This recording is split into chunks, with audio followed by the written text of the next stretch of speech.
In the United States, about 20% of our paychecks go towards healthcare. In other countries, it's about 10%. So we pay almost double, but there's a lot of evidence that we don't get as much as other countries get. So we can clearly do more for less. I see three challenges confronting us. The first is to insure the uninsured.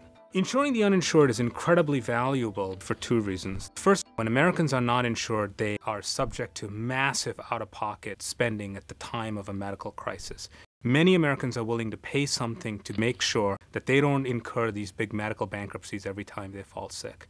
The second reason is when people show up in the Medicare program at the age of 65, they're going to be a lot sicker if they were uninsured in their 30s, 40s, and 50s. It's actually a lot cheaper to take care of these people in their 30s, 40s, and 50s. It's like prevention. It's like investing in prevention.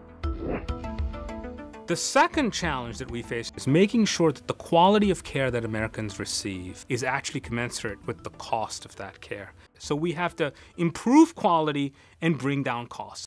And I think the best idea on how to wrestle with the challenge is to get rid of the way we reimburse doctors and hospitals. Fee-for-service medicine, which is what we have in the United States today, incentivizes doctors to think of the human body as 15,000 separate billing codes. We have to move away from paying doctors and hospitals more because they did more to patients to paying them more because they actually kept the patient alive, happy, and healthy.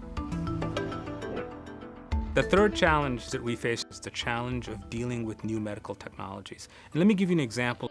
Proton beam therapy accelerates a very fine beam of protons to zap the cancerous cells in a man's prostate. This technology, just to set it up, costs $150 million. And this is before the first patient is treated.